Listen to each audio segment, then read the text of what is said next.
నమస్తే, welcome to Pallavi TV.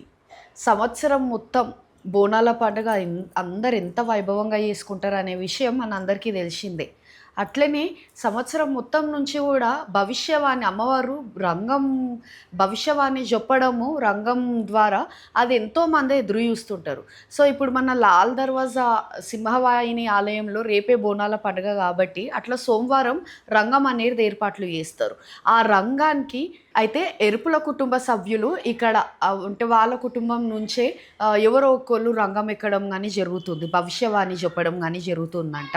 అట్లా వాళ్ళది ఈ సంవత్సరంకి 6వ తరం అన్నట్లు చెప్తున్నారు. మనతో మాట్లాడడానికి రంగం భవిష్యవాణి గురించి చెప్పడానికి మనతో ఉన్నారు సుశీలమ్మ గారు. సో మాట్లాడే ప్రయత్నం చేద్దాం. నమస్తే అమ్మ. నమస్తే. బాగున్నామ్మా? బాగుంది. ఓకే అమ్మ, అయితే రంగం అనేది లాల్ దర్వాజా సింహవాహిని ఆలయం నుంచి మీ కుటుంబ సభ్యులే కొన్ని తరాల నుంచి ఎక్కుతున్నారు. అసలు రంగం చెప్పడం అసలు ఎందుకు అమ్మవారు మీ కుటుంబంనే ఎంచుకుంది రంగం చెప్పనికి? అంటే పన్నోళ్ళు 12 మంది ఉంటారమ్మ. పన్నోళ్ళు తొట్టెల చేయనీకే మేదరోళ్ళు ఉంటారు, కుండ చేయనీకే కుమ్మరోళ్ళు ఉంటారు, మళ్ళీ సాకలోళ్ళు, మంగళోళ్ళు, డప్పులోళ్ళు, బ్యాండోళ్ళు, అందరూ అన్ని కులాలు ఉంటాయి. 12 మంది కులాలు ఉంటాయి. 12 మంది కులాలు ఉంటేనే ఈ రంగం అవుతుంది. అంటే అమ్మకు శాంతి చేయనీకే మనం సంవత్సరం అంతా ఉంటాం కదా, ఆమె మనకు మంచిగా చూడాలని సంవత్సరానికి ఒకసారి బోనాలని ఏర్పాటు ఏ తాతల నాటితో చేసిండ్రు. ఇప్పుడు కాదు, పూర్వకాలం నుంచి బోనాలు సంవత్సరం చేస్తుండ్రు. ఇప్పుడు ఎక్కువ పూజలు అవుతున్నాయి. అప్పుడు సంవత్సరానికి చేస్తుండ్రు, పండుగలప్పుడే చేస్తారు, ఉట్టప్పుడు చేయకపోతుండ్రు. చాలా చేస్తుండ్రు. సంతోషం. ఇక మాకు ఏర్పులకు పోతరాజులకు అందరికీ వాటా ఉంటుంది. ఇట్లా సంవత్సరం చేసేది హక్కులు ఉన్నాయి కాబట్టి చేస్తారు. అయితే ఒకప్పుడు మీరు ఎన్ని సంవత్సరాల నుంచి రంగం చెప్తుర్రు ఇక్కడ? మామ వాళ్ళందరూ చెప్తుండ్రు, చెప్పిందే చెప్తున్నా నేను ఇంటర్వ్యూలలో. నేను 89 నుంచి చేస్తున్నా. నేను ఇక్కడ మొగోళ్ళే చేసిండ్రు, ఆడోళ్ళు చేయలేదు. సికింద్రాబాద్లో ఆడోళ్ళు చేసిండ్రు. ఇక్కడ లాల్ దర్వాజా హోల్సీటల్ అంతా మొగోళ్ళే చేసిండ్రు. మా వాళ్ళు ఆడోళ్ళు ఎవ్వరు చేయలేదు. రంగం నా తరం నుంచే రంగం ఆడోళ్ళది అయింది. అట్లా అంటే ఇప్పుడు ఆనవాయితీ లెక్క వస్తుంది కాబట్టి అప్పటి నుంచి అయినా సరే రంగం చెప్తుంటారు. అయితే ఇప్పుడు మొగోళ్ళ నుంచి ఇప్పుడు సడన్ గా ఆడోళ్ళు చెప్పడం ఎందుకు అయ్యింది? అట్లా అమ్మవారు మీకు ఏమైనా చెప్పిందా? అట్లా ఏం లేదు. అప్పుడు మొగోళ్ళు దేవుని లగ్గం చేస్తుంటారు. మా దాంట్లో మొగోళ్ళకి దేవుని లగ్గం చేసి దేవుడు వస్తే మొగోళ్ళే చేసిండ్రు ఆ కాలం నుంచి. ఇక ఆ కాలం నుంచి చేసిన మొగోళ్ళు చేసిన వాళ్ళందరూ పెద్ద మనుషులే చచ్చిపోయిండ్రు. మా మామ కూడా 90 మీద ఉండే, ఆయన కూడా లాస్ట్ టైము ఏదో ఇక నాకు కూడా చిన్న పర్సెంట్ వచ్చింది కాబట్టి ఇక నేను ఇంట్లోకి తెచ్చిర్రు కాబట్టి నాకు కూడా అదే పరిస్థితి వచ్చింది. కానీ చేస్తున్నా నేను. ఇక మా మామ చెప్పినందుకు ఆయన నాకు వాగ్దానం ఇచ్చిండు చేయాలని. గుడోళ్ళు అడిగినందుకు ఇచ్చితే నా తరం నుంచి ఇక్కడ ఓల్చిటీలు ఆడోళ్ళు అయింది. లేకుంటే ముందు మొగోళ్ళే ఉండేది. పుట్టి పెరిగింది మొత్తం ఇక్కడనేనా? మీ అమ్మగారి ఇల్లు కానీ అత్తగారి ఇల్లు కానీ? లేదు, ఇది అత్తగారి ఇల్లు. పుట్టి పెరిగింది ఫలక్నామా. నేను అయితే అమ్మగారి ఇంట్లో ఇట్లుండేనా? ఇట్లా లేకుండే అమ్మగారు వాళ్ళకు కూడా గుడికాడ హక్కులు ఉన్నాయి. వాళ్ళది వేరే ఉన్నది. గుమ్మడికాయ కొట్టేది, చాట పెట్టేది. ప్రతి గుడికాడ మా అమ్మ వాళ్ళకు ఉన్నది, మా అత్తగారు ఉన్నది. అత్తగారి ఇంటికి వచ్చినాక నుంచే రంగం చెప్పడం అవుతుంది. అయితే ఇప్పుడు నేను రంగం చెప్పబట్టి అత్తగారింటికి చిన్నగా ఉన్నప్పుడు తెచ్చిండ్రు, కానీ నేను చెప్పబట్టి 89 నుంచి రంగం. 89 నుంచి రంగం చెప్తున్నారు కదా. మళ్ళీ ఇప్పుడు మీ బిడ్డ చెప్తుంది. అంటే ఇప్పుడు ఎవరు లేరమ్మా రంగం చెప్పేటోళ్ళు. మా ఖాందాన్లా అందరు చెప్పేటోళ్ళు అందరు పోయిండ్రు. ఇప్పుడు నేను ఉన్నా. ఇప్పుడు అన్నీ ఒకటే రోజు అవుతున్నాయి కదా, రంగాలన్నీ ఒకటే రోజు అవుతాయి. నాకు టైం కుదరది. అప్పుడు ఒక్కదాన్ని చేసినా కానీ ఇప్పుడు ఎక్కువ అయిపోయినాయి రంగాలు. మా హక్కులు పొడగొట్టుకోము కదా. మా హక్కు ఉంటుంది, మా హక్కు పొడగొట్టుకోమని చేస్తాము. అట్లానే మా బిడ్డని తెచ్చి పెట్టిన నేను. మీ బిడ్డకు కూడా దేవుడు వస్తారా? ఆమెకు చిన్నప్పటి సంది వస్తుండే, ఆపినాము, రెంట్కి ఇచ్చినాము. ఆమెకు పిల్లలు 3. ఇక పరిస్థితిని బట్టి పెట్టవలసి వచ్చిందమ్మా. అయితే అమ్మ, ఇప్పుడు దేవుడు వచ్చే వాళ్ళకి, అంటే నాకు తెలిసినంత మట్టుకి దేవుడు వచ్చిన వాళ్ళకి ఆపుపిస్తే అది మంచిది కాదు అన్నట్లు చెప్తారు. అది ఎంతవరకు నిజం? అది నిజమే. చిన్నప్పటి సంది వచ్చినందుకు ఆపినందుకే కష్టాలు వస్తాయి, చాలా ఇబ్బందులు వస్తాయి. నాకు అయింది, మా బిడ్డకు కూడా అయింది. ఏమైంది? అదే ఇబ్బందులు వచ్చినాయి, దాంట్లో కరెక్ట్ ఉండలేము అట్లా. అయితే ఇప్పుడు మీ బిడ్డకి ఎన్ని సంవత్సరాల నుంచి? ఆమెకు ఇప్పుడు 10 సంవత్సరాలు అవుతుంది ఆమె చేయబట్టి. ఇక్కడ లాల్ దర్వాజా. అది కంటిన్యూ అవుతుంది. నేను మాత్రం చేస్తున్నా దూరం నేను చేస్తా. చంద్రానగుట్ట, బేగం బజార్, కార్వానే నేను చేస్తా. ఇక్కడ ఓల్ సిటీ మొత్తం ఆమెకు పెట్టిన. మళ్ళీ నువ్వే ఎందుకు చేస్తలేవు లాల్ దర్వాజాకి? మళ్ళీ అంటే టైం కుదురుతలేదమ్మా. టైం నేను చేసిన 15 ఏళ్ళు 16 ఏళ్ళు చేసిన లాల్ దర్వాజా, కానీ టైం కుదురుతలేదు కదా. ఇక్కడ లేట్ అవుతుంది, అన్ని జాగాలు అయినాక లాల్ దర్వాజాలు అవుతుంది. అక్కడ నాకు బేగం బజార్లో అదే టైం ఉంటుంది. బేగం బజార్ నుంచి నాకు రంగం వచ్చింది, ఆడ తప్పకుండా నేను ఉండాలి. అట్లా. అయితే అమ్మవారు ఒంటిపైకి వచ్చినప్పుడు ఎట్లా అనిపిస్తుంది? ఎట్లా అనిపించేది, వాళ్ళు బియ్యం పోస్తారు, బట్టలు ఇస్తారు, బట్టలు తొడిగించి బియ్యం పోస్తారు. అప్పటి సంది జ్ఞాపక శక్తి ఉంటుంది. ఏమనిపించేది మాకు, బియ్యం పోసినప్పటి నుంచి ఏముండదు, గుర్తుండదు. జర మబ్బులాగా అయిపోతుంది, అట్లా నిషలాగా ఇట్లా వస్తుంది. అర్థమవుతుంటుందా మళ్ళీ అమ్మవారు వస్తుంది అన్న? అర్థమవుతుంది, బియ్యం పోస్తుంటే అర్థమవుతుంది. ఇట్లా ఇట్లా మత్తులాగా వచ్చేస్తుంది. ముందు నీకు ఇట్లా మనుషులు పలానోళ్ళు అట్లా గుర్తున్నా కనిపిస్తుంది, కానీ ఇప్పుడు నువ్వు అని గుర్తుపట్టలేము. మనసులో చూడగలుగుతాం కానీ ఎరకబట్టలేము, ఏం మాట్లాడలేము ఆ టైంలో. అట్లా ఉంటుంది మాకు. ఎట్లాంటి నియమాలు ఇప్పుడు అమ్మవారు ఒంటిపైకి తెచ్చుకోవాలనేది అది చాలా పవిత్రమైనది. ఎట్లాంటి నియమాలు పాటిస్తారు మరి? మేము మా పద్ధతి ప్రకారం పాటిస్తాం కాబట్టి సత్యం ఉంటుంది. ఎక్కడంటే అక్కడ తిరగము, ఏడంటే ఆడ తినము, కరెక్ట్ ఉంటాం కాబట్టి మాకు సత్యం ఉన్నది. నాకు చిన్నప్పుడు అంటే నాకు ఇప్పుడు 70కి దగ్గర ఉన్నా నేను. చిన్నప్పుడు సంధి అంటే నేను పాటించినట్ల నాకు సత్యం ఉంది. నేను ఆమె వల్ల బతుకుతున్నా. ఉపవాసాలు చేస్తారు? చేస్తాం. ఆషాఢ మాసం మొత్తం లేదు, అట్లా చేయము. ఈ రంగం అప్పుడు చేస్తాం. ఒకప్పుడు చేసిన, ఇప్పుడు ఏజ్ అయింది కదా, ఇప్పుడు చేస్తలేను. పచ్చికుండని మనం ఇట్లా ముట్టుకుంటేనే మొత్తం ఇది అమ్మవారి శక్తి. మళ్ళీ అది ఎట్లా అంటే పచ్చికుండ పెట్టే విధానం కూడా ఉంటది. అసలు ఆడ ఏమైతుంది అది చూడలే. ఇన్నేళ్ళ ఇప్పుడు 38 ఏళ్ళు అవుతుంది, కానీ పచ్చికుండ ఎట్లా పెడతారు, ఏడ ఉంటుంది అది ఇప్పటిదాకా చూడాలి నేను. వాళ్ళు పెట్టేస్తారు, పెట్టే తీసుకుపోతారు. నాకు జ్ఞాపకం ఉండదు. వాళ్ళు చాటగా ఏమన్నా గుంత ఒక దగ్గరనేమో గుంత దోవి పెడతారు, ఒక దగ్గరనేమో ఇటుకలు చుట్టుముట్టి పెట్టి మధ్యన పెడతారు. ఇప్పుడు లాల్ దర్వాజా గుడి దగ్గర ఎట్లా పెడతారు? ఇటుకలు పెట్టి పెడతారు, కింద ఉసుక పోసి ఇటుకలు పెట్టి పెడతారు. పచ్చికుండ మీద చాట పెడతారు, ముగ్గేసి పటం వేస్తారు, నిమ్మకాయలు పెడతారు. అది ఒకటి గుర్తుంటది. కుండ మీదనే చాట పెడతారు, మళ్ళీ ఉట్టి పచ్చికుండ ఉండదు. కుండ మీదనే మళ్ళీ చాట పెడతారు. చాట మీదనే నిలబడాలి మేము. మీరు దేవుడు వచ్చినాక అది ఎక్కడం జరుగుతారా? మళ్ళీ దేవుడు రాకముందే? దేవుడు వచ్చినాక ఎట్లా రా, ముందు అక్కడ నిలబడ్డాకనే దేవుడు వస్తాడు. దండకాలు వేస్తారు, బ్యాండ్ బాజా కొడతారు, అప్పుడు ఫుల్ దేవుడు వస్తాడు. అప్పటికి మత్తులాగా ఉంటుంది, కానీ పట్టుకపోతారు. బియ్యం పోసిన వాళ్ళు గుడలు పట్టుకపోతారు, భక్తులు పట్టుకపోయి నిలబెడతారు.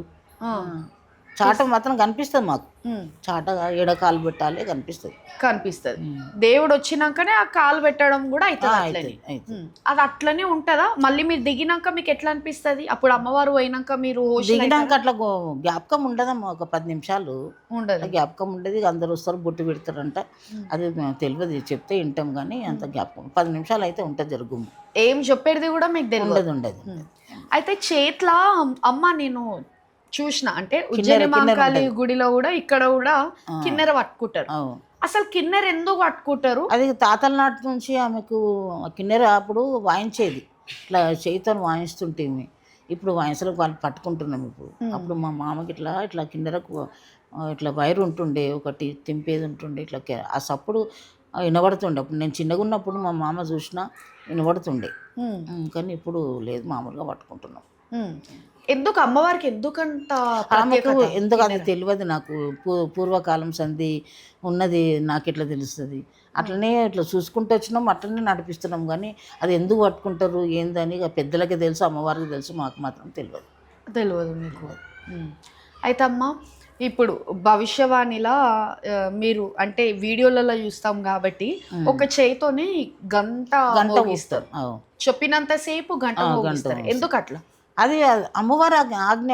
మనం ఇట్లా కావలసుకొని ఊహించేది. పుట్టప్పుడు ఒక 2 నిమిషాలే ఇంట్లో గంట కొట్టడానికి రాదు, అంతసేపు అమ్మవారి ఆజ్ఞే. ఆమెకు సంతోషం అనిపించి ఊపుతుంది, ఏదన్నా చెప్తుంది ఆమె.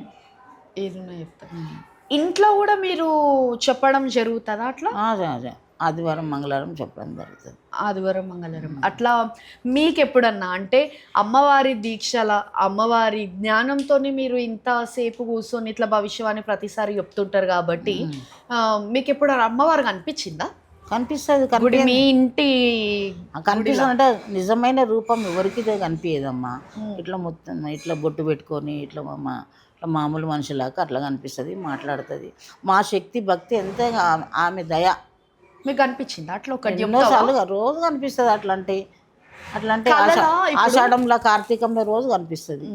ఇప్పుడు అమ్మ కళలా కనిపించడం వేరే, ఇప్పుడు అమ్మవారే ఇట్లా వచ్చి ఇట్లా పోయినట్టు లేదా మిమ్మల్ని ఏదైనా మాట్లాడిచ్చినట్టు లేకపోతే ఏమైనా శబ్దాలు వినిపించినట్టు. శబ్దాలు వినబడతాయి.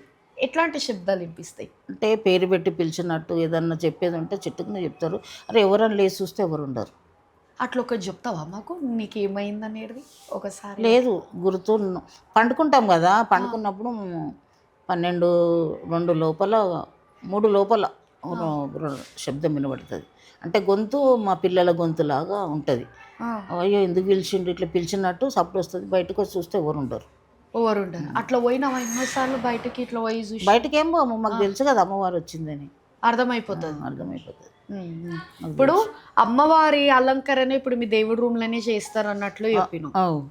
అలంకరణ చేసేటప్పుడు ఎవరిదన్నా హెల్ప్ తీసుకుంటావా లేకపోతే నువ్వు అంటే అప్పుడు ఒక్కదానే చేస్తుంటే ఇప్పుడు మా పిల్లలని తీసుకుంటాం. పిల్లలు చేస్తున్నారు. మీ మన్మరాన్లా? మా మన్మరాన్. ఎంతమంది పిల్లలు నీకు? నాకు 5, 4 బిడ్డలు, ఒక్క కొడుకు పిల్లలు నాకు సాయం అవుతారు. కొడుకు పిల్లలు సాయం చేస్తారు. మా బిడ్డలు ఉన్నప్పుడు పెళ్లి కానప్పుడు వాళ్ళు కూడా సాయం, ఇప్పుడు కూడా వాళ్ళు పండుగలప్పుడు వచ్చి సాయం అవుతారు మా బిడ్డలు కూడా. ఇప్పుడు రంగమ్మకే బిడ్డ ఎన్నో బిడ్డ? రెండో ఆమె పెద్ద ఆమె. ఇప్పుడు ఆమెకు ఒక్క ఆమెకే దేవుడు వస్తారా? ఒక్క ఆమెకి వస్తాడు. ఒక్క ఆమెకి. పెద్ద ఆమెకి ఇట్లా రాడు, ఎవరికేం రాదు. అయితే ఇప్పుడు ఈ మీ బిడ్డ తర్వాత ఇప్పుడు ముందు నువ్వు, మీ తర్వాత ఇప్పుడు మీ బిడ్డ తర్వాత ఎవరిని ఎంచుకుంటారు? అంత ఊహించుకునేది ఎట్లుంటుందమ్మా, ఎవరికి వచ్చేది తెలియదు. ఎవరికి వచ్చే ఆమె శక్తి ఎవరి మీద ఉంటే ఆమెకు వస్తుంది. ఎవరు చేస్తారు ఆమె ఇష్టం. అవన్నీ ఊహించుకునేది మనమే దేవతలం కావు. దేవుడు వచ్చినంత మాత్రాన దేవతలం కాము. ఆమె వచ్చినంతసేపు వస్తుంది. మన పని మనకు, ఆమె పని ఆమెకు. అమ్మ అట్లా అంటే ఇప్పుడు ఈ ప్రశ్న నేను అడుగుతున్నాను కానీ అది తప్ప లేకపోతే కరెక్ట్ అయింది మనకు తెలియదు. ఎంతో మందికి అట్లా దేవుడు వస్తారు, శివశక్తులు అట్లా ఉంటారు. దేవుడు వచ్చినా ఎంతసేపు ఒంటి పైన ఉంటారు? అది అందరి గురించి చెప్పలేను. నా గురించి అడుగు చెప్తా. చెప్పండి. నా గురించి అంటే 5-10 నిమిషాల కంటే ఎక్కువ ఉండదు. అర్ధగంట గంట ఉంటుందంట కానీ ఉండదు. వచ్చినప్పుడు ఇంట్లో అయినంతే. గుడిలో అంటే ఒక 15-20 నిమిషాలు రంగం అప్పుడు ఉంటుంది కానీ ఇంట్లో మాత్రం 10-15 నిమిషాల కంటే ఎక్కువ ఉండదు అంతే. ఇప్పుడు ఆ 10 నిమిషాలలో కూడా అడిగే వాళ్ళు ఇప్పుడు ఏమైనా సమస్యలు ఉంటే వచ్చి అడుగు. ఆమె ఏం అడుగుతారో ఆమె ఏం చెప్తుందో అమ్మవారి ఆజ్ఞ వాళ్ళ ఇష్టం అంతే. కానీ అవన్నీ కలుపుకొని చెప్పేది ఏం లేదు ఇంట్లో. ఇప్పుడు మనకు బయట ఎంతోమంది కూర్చొని ఎంతో గంటల పాటు అంటే వాళ్ళ ప్రజల సమస్యలని తీర్చడానికి అట్లా ఎన్నో గంటలు కూర్చుంటారు. ఏం చెప్తారు మీరు? అదే వాళ్ళ గురించి నేను చెప్పలేను. నా గురించి అడుగుతున్నావు, నా గురించి చెప్తా. నేను అందరి గురించి చెప్పదలుచుకోలేదు. ఎందుకంటే ఎవరి ఇష్టం వాళ్ళది, ఎవరి ఇష్టం వాళ్ళది, ఎవరి బతుకు వాళ్ళది, ఎవరు ఆలోచన వాళ్ళది. అందరి గురించి నేను గుత్తగున్నానా? నేను అందరికి చెప్పడానికి లేనిపోనివి చెప్పి నేను ఎందుకు నిష్ఠూరకము? నా గురించి అడుగుతున్నావు, నా గురించి చెప్తున్నాను. అందరి గురించి చెప్పదలుచుకోలేదు. ఎవరి ఇష్టం వాళ్ళది. సరే అమ్మా. అయితే ఈ బోనాల పండుగకి ఇప్పుడు ఫస్ట్ లాల్ దర్వాజా తర్వాత నెక్స్ట్ ఎక్కడెక్కడ రంగం అనేది వినిపిస్తారు? ఇక్కడ హోల్సేల్ ఎన్ని ఉన్నాయి అన్ని చేస్తాం. అన్ని గుళ్ళు మీరే చేస్తాం. ఆ రోజు అంతా ఎట్లుంటుంది మీకు? ఎట్లుంటుంది? ఒక్క పొద్దు ఉంటాము, బలం ఉంటుంది. ఇట్లా నడవలేని పరిస్థితులు ఉన్నా కానీ ఆ రోజు నడవగలుగుతాము, హుషారు ఉండగలుగుతాము. అంత ఏం తినము. ఇప్పుడు ఎంత పాలు తాగి 2 అరటిపండ్లు తింటున్నా, అప్పుడు తినకపోతుంటే. మా బిడ్డ అయితే ఏం తినది పొద్దంతా. సాయంత్రము అన్నీ అయిపోయినాక మళ్ళీ వచ్చి స్నానం చేసుకొని తింటాము. ఆదివారము సోమవారం అంతే. కానీ ఇప్పుడు ఎక్కువ ఒక్క పొద్దులు అయితలేవు. నాకు బీపీ వచ్చింది, అయితలేవు. తెల్లారి కూడా ఎట్లా అనిపిస్తుంది? రంగం ఎక్కిన తెల్లారి బలహీనంగా ఉంటుందా అమ్మవారు? అట్లేముండదు, హుషారు ఉంటుంది, మామూలుగానే ఉంటుంది. ఇప్పుడు గుడి నుంచి మీకు ఎట్లాంటి సపోర్ట్ వస్తుంది? సపోర్ట్ అంటే ముందే సంది ఇంత కట్నం అని మాకని కాదు, అందరికి పని బట్టలకు అందరికీ కట్నాలు ఉండే. తెల్లారి పిలిచి ఇస్తారు కట్నం. నీకింత నీకింత అని. అప్పుడు ఇక అగ్వకాలం ఉండే ఎంత ఇచ్చినా తీసుకున్నాము. ఇప్పుడు జర కట్నాలు పెంచమని అడుగుతున్నాం. మీకంటూ అంటే ఇట్లా నెలకి ఇంత అన్నట్లు ఏమని అట్లా ఏముండదమ్మా, అట్లా ఏముండదు. ఇప్పుడు అడుగుతున్నాను, లాగా గవర్నమెంట్లో పడ్డదంటే నెలకి ఎంత ఇవ్వాలి, ఆమె రంగం ఎక్కే టైంకి ఇల్లు లేదు, ఇల్లు ఇవ్వాలని ఇప్పుడు చెప్తున్నా. అంతే కానీ నెలకింత అని ఉండదు, సంవత్సరానికి ఒకసారి. సంవత్సరానికి ఒకసారి ఉంటుంది. ఎంత అని ఇస్తారు? ఇస్తారు. ఇన్ని రోజులు చాలా తక్కువ ఇచ్చిండ్రు, ఇప్పుడు అందరికీ ఎక్కువ చేయమని చెప్తున్నా. ఇప్పుడు మీ బిడ్డకి ఇస్తారు, నీకు ఇస్తారా వేరు వేరు? ఒక్కరికే ఇస్తారు. ఆమె ఎక్కిన దగ్గర ఆమెకి ఇస్తారు, నేను ఎక్కిన దగ్గర నాకు ఇస్తారు. ఓవర్ ఎక్కితే వాళ్ళకి ఇస్తారు. అయితే అమ్మ, మనకు బోనాలు అనగానే ఒకప్పుడు కుండలలో చేస్తుండే, ఇప్పుడు ఇత్తడి దాంట్లో బంగారం అంటుర్రు, వెండి అంటుర్రు, అట్లా ఎన్నో బోనాలు చేస్తుర్రు.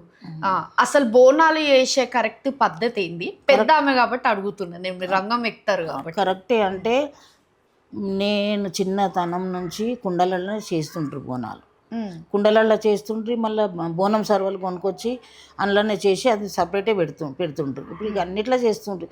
ఎవరి ఇష్టం వాళ్ళది, ఎవరికి ఈ కాలంలో అనలేము అమ్మా, ఎవరికి అనలేము. ఎవరి ఇష్టం వాళ్ళు చేస్తుండ్రు. ఇక అప్పుడు అయితే కుండలలో చేస్తురు, కుమ్మరుల దగ్గర కొనుక్కొచ్చి కుండలన్నీ వండి బోనం బూదిచ్చి చేస్తురు. అప్పుడు సున్నం పెడుతురు బోనంకు, మళ్ళీ పసుపు కుంకుమ బొట్లు పెడుతురు. ఇప్పుడు రకరకాలు పూజిస్తున్నారు. ఎవరి ఇష్టం వాళ్ళది. ఇక బోనం గురించి ఆమెకి ఎట్లా ఎక్కుతాయి బోనాలు అని ఇక బోనం అని తీసుకోవచ్చు, ఎక్కిస్తారు. మీరు చేస్తారా బోనాలు? చేస్తాం. బియ్యం పోస్తాము, బియ్యం బోనాలు చేస్తాం. అమ్మవారు అదే రోజు వస్తారా? పండుగ రోజు ఘట్టం వచ్చిన తెల్లారి పోస్తా లాల్ దర్వాజాల బియ్యం. పోషమ్మకు పోస్తా, బోనాల రోజు ఇంట్లో పోస్తా బియ్యం. బోనం ఒకటి పోషమ్మ, ఒకటి ఇంట్లో ఎక్కిస్తాం. అయితే ఇంట్లో అంతా శుభ్రం చేసుకుంటున్నారు కదా, మీరు చేసేటప్పుడు నేను అక్కడ ఎన్నో కుండలను చూసిన. ఏంటి ఆ కుండలు? అవి ఎల్లమ్మ దొంతులు అంటారు. ఓకే, ఎల్లమ్మ దొంతులు. ఎల్లమ్మ ఉన్న పూర్వకాలం సంది మాకు నరసింహస్వామి, ఎల్లమ్మ, దుర్గమ్మ, శంకరుడు ఉన్నారు పూర్వకాలం సంది. అవే 100 సంవత్సరాలు ఎప్పటివో. నేను వచ్చి 60 ఏళ్ళు అవుతుంది ఇంట్లోకి వచ్చి. 11 ఏళ్ళ పిల్లని వచ్చినా, ఇప్పుడు నాకు 70 వచ్చింది. అప్పటి సంది ఉన్నాయి కుండలు. ఇప్పుడు కొత్తగా పెట్టింది ఏం లేదు. అవి పెట్టిన దానికే శుద్ధి చేసుకుంటా గవ్వల హారము మొక్కి రంగం చెప్పే ముందు గవ్వల హారంని మొక్కి మెడలు వేసుకుంటాం. అది ఎందుకు వేసుకుంటారు? గవ్వల హారం ఎందుకు వేసుకుంటారు అంటే ఎల్లమ్మకు గవ్వలే ఉంటాయి కానీ ఎల్లమ్మ అప్పుడు సోది చెప్తుండే కదా, ఎరకల బుట్టి అని. ఎరకల బుట్టి ఉంటుండే అమ్మకు ఉంటుంది, ఆమెదే గవ్వలది. గవ్వల రంగం అయిపోయినాక కూడా బొట్టు పెట్టి గవ్వల హారంతో అందరికి ఇట్లా మెడలు వేస్తుంటారు. అది ఆశీర్వాదమా? కానీ నేను వెయ్య అట్లా, గవ్వలది వెయ్య. బొట్టు పెడతా, నిమ్మకాయలు తెచ్చిస్తే ఇస్తా, బొట్టు పెడతా, మాట్లాడా, గుర్తుంటుంది. కానీ గవ్వలం నేను ఎవ్వరికి మెడలు వెయ్య. గవ్వలతో తుడువ కూడా మెడలు వెయ్య కూడా.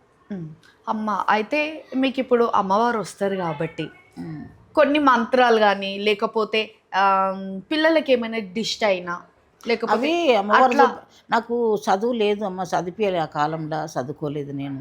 ఇక నాకు అమ్మవారు కొన్ని శబ్దాలు చెప్పింది, అవిటితోనే పాటించుకుంటూ వస్తున్నాయి ఇప్పటిదాకా. అవిటితోనే అందరికీ మంచిగా కూడా అవుతాం, పిల్లలకైనా పెద్దలకైనా. ఆమె చెప్పిన కొన్ని అక్షరాలు ఉన్నాయి, కళలో వచ్చి చెప్పింది. అవిడితో నాకు చదువు రాదు ఇప్పటికీ. కళలో చెప్పిందా అమ్మ మీకు? కళలో చెప్పింది, అప్పుడే చెప్పింది. మా రంగం ఎక్కినప్పుడే చెప్పింది. ఓకే, అంటే మేము ఎప్పటి నుంచి అయితే రంగం ఎక్కుతున్నావు అప్పటి నుంచి అమ్మవారి కళలు వచ్చి నీకు చెప్పింది. ఇక అవే పాటిస్తున్నా ఇప్పటి వరకు. 40 ఏళ్ళు అవుతుంది. అంటే ఇట్లా చేయాలి, ఇట్లా చేయొద్దని చెప్పింది, అవే పాటిస్తున్నా నేను. మంచిగా మీకు ఏం అంటే మంచిగా అయ్యిందా అమ్మవారు? అంటే నాకు మంచిగా అయ్యిందమ్మా. నేను మస్తు కష్టపడ్డా, నాకు 5 పిల్లలు, కష్టపడ్డా. అమ్మవారు మా మామ నాకు ఇచ్చిపోయిండు, ఆమె వచ్చిన సంది నేను బాగుపడ్డా. నేను అందరు పెళ్ళిళ్ళు చేసినప్పుడు చిన్నగుండ్రి పిల్లలు, కష్టపడ్డా. ఆమె వచ్చినాకనే నేను మంచిగా అయినా. అందరు పెళ్ళిళ్ళు చేసిన. నేను హై లెవెల్లో ఏం లేను, మీడియంలో ఉన్నా. అట్లా ఆస్తిపాస్తులు అనేం లేవు. ఒక ఇల్లు పెద్దలదే ఉండే, పెంక ఇల్లు ఉండే. ఇక ఆమె దయతో కట్టుకున్నాం. ఇల్లు ఒకటే ఉన్నది, ఇంకా ఏం ఆస్తి లేవు మాకు. ఉన్న దాంట్లో సంతోషం. ఎప్పుడన్నా ఏదన్నా విషయంలో మీకు బాధ అనిపిస్తే అమ్మవారికి ఇట్లా కూర్చొని ఇంతమందికి భవిష్యవాణి వినిపిస్తారు కాబట్టి మీ సమస్యలను అమ్మవారికి ఆమెకే చెప్పుకొని చెప్తా నేను. ఆ, అమ్మవారికి చెప్తారు. లాల్ దర్వాజా సింహవాహిని అమ్మవారి గురించి ఏం చెప్తావు? ఏ అమ్మవారు వస్తారు? మాంకలమ్మ వస్తుందా? ఏ గుడికాడ అమ్మవారు అంటే అమ్మవారు వస్తుంది. ఆ అమ్మవారు వస్తారు.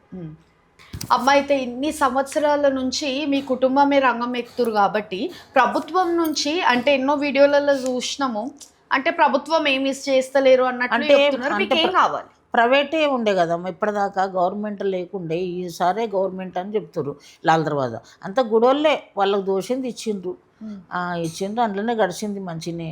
ఇప్పుడు కూడా వాళ్ళు ఎక్కువ చేయమంటే చేస్తామంటుండ్రు. ఇక ఇచ్చేదాకా మనకు తెలియదు కదా, చేతిలో పడ్డదాకా తెలియదు ఎంత ఇస్తారు.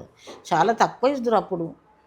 అంటే నేను 50 రూపాయల నుంచి కట్నం తీసుకున్నా. నేను ఫస్ట్ ఎక్కినప్పుడు 50 రూపాయలు ఉండే కట్నం.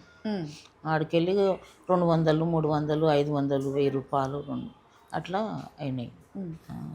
ఇంకేం కోరుకుంటున్నావు? ఏం కోరుకోలేమమ్మా, నా ఆరోగ్యం సంతోషము, నా ఆరోగ్యం మంచిగా ఉండాలి అని కోరుకుంటున్నాం అంతే. ఇంకేం కోరుకునేది అంతే. ఇక వేరే ఏం లేదు, ఏం ఆశిస్తలేవు, ఏం లేదు.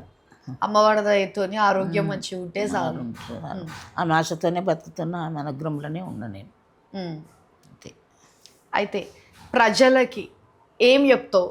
ఇప్పుడున్న పిల్లలు కానీ ఆమె వచ్చినప్పుడు ఏం చెప్తుందో ఆమె రంగం ఎక్కినప్పుడు కాదు, మీ నుంచి ప్రజలకి ఏం చెప్తావు? నా నుంచి చెప్పేది ఉండండి, ఇట్లుండాలి, పిల్లలు ఇట్లుండాలి, ఇట్లా తప్పు దారిలో పోవద్దు అన్నట్లు ఏం చెప్తావు? పెద్ద మనిషి కాబట్టి. పెద్ద మనిషి అంటే కడుపులో పుట్టిన వాళ్ళు చెప్తేనే వినరు. ప్రపంచం ఏంటది? తన సొంత పిల్లలే వినరు. తల్లిదండ్రులు చెప్తే ప్రపంచం వింటదా? అమ్మ చెప్తేనే వినాలి వాళ్ళు. నేను చెప్పవలసినంత పెద్దదాన్ని కాదు, అంత పెద్ద మాట అనలేను నేను. ప్రపంచంలో అమ్మ చెప్తే వాళ్ళు వింటే సంతోషం, వాళ్ళకు మంచిది. నేను చెప్తున్న గర్భం కాదు నాకు. అమ్మ చెప్తే ఆమె వినాలి. అమ్మ ఏం చెప్తుందో అది పాటిస్తే అందరూ బాగుపడతారు. ప్రపంచమే కడుపులో పుట్టిన సంతానమే పిల్లలే వినరు. ప్రపంచానికి ఎందుకు చెప్పగలుగుతా? నేను చెప్పలేను, అట్లా తప్పదు. అమ్మ అయితే నాకు ఒక ప్రశ్న ఉంది. అమ్మవారు మీరు చూస్తారా? రంగం ఉజ్జయిని మాంకల్ అమ్మవారిలో స్వర్ణలత రంగం చెప్తుంది. అయితే రంగంలో మొన్న స్వర్ణలతకి ఏమన్నది, అమ్మవారు వచ్చినప్పుడు ఒంటిపైకి అన్నది, పిల్లలు వాయు వరుసలు లేకుండా చేస్తున్నారు, వాళ్ళని మాత్రం నేను ఊకోను అన్నట్లని చెప్పింది. పలికింది కదా, అట్లా అంటే మాకు అర్థం కాక, అట్లా నా లెక్క ఎంతో మందికి అర్థం కాదు. అర్థం అంటే ఎట్లా అర్థం చేస్తారు? అట్లా నడుస్తుంది కదా ప్రపంచం అంతా. వాయు వరుస లేక చిన్నపిల్లలు, ఈ ఫోన్లు వచ్చే అంతా ప్రపంచం ఖరాబ్ అయింది. ఫోన్లు రాకముందు మంచిగానే ఉండే, పర్వాలేదు. ఈ ఫోన్లు వచ్చి చిన్న చిన్న పిల్లలు ఖరాబ్ అయిపోయినారు. అంతా లోకమే ఖరాబ్ అయింది, ప్రపంచమే ఖరాబ్ అయింది ఫోన్లతోని. ఇక ఇప్పుడు ఎవరికంటాం, ఎవరికి అనలేము కదా, ఎవరి ఇష్టం వాళ్ళది. మనం చెప్తే ఇంటోళ్ళే వినరంటే బయట వాళ్ళని నువ్వు మళ్ళీ అడిగితే ఇంకేం చెప్పాలి? ఇంటోళ్ళే వినరు. ప్రపంచం ఎట్లా ఉంటుంది మాట. ఆమె చెప్పింది కరెక్టే, ఎందుకంటే వాయు వరుస లేదు, పాపం పెరిగిపోయింది, నేను ఊకోను అన్నది. అమ్మవారు అన్నట్టు, ఆమె సొంతంగా అన్న మాట కాదు. అవునవును, అమ్మవారే అన్నది. మళ్ళీ అమ్మవారు వాయు వరుస లేదు అని అంటే ఏ విధంగా అన్నది అనేది నా ప్రశ్న. నీ ప్రశ్న ఉంటుంది అంటే మీకు ఇక నేనేం చెప్పలేను దానికి. చెప్పినంత చెప్పిన, ఇంకేం పెద్ద చిన్న లేకుండా మాట్లాడుతున్నారు అంతే. ఓకే అమ్మ, మీ టైంని మీరు పూజ చేసుకుంటారు, అయినా సరే మా కోసం టైం స్పెండ్ చేసి ప్రజల కోసము అమ్మవారికి సంబంధించినట్లు ఎన్నో విశేషాలు, రంగానికి సంబంధించిన విశేషాలు, పచ్చికుండ గురించి అట్లా అన్నీ మాకు చెప్పిర్రు. ధన్యవాదాలమ్మ. అమ్మవారి ఆశీస్సులు అందరిపైన మనస్ఫూర్తిగా ఉండాలని తెలంగాణ రాష్ట్ర ప్రజలందరికీ బోనాల పండుగ శుభాకాంక్షలు.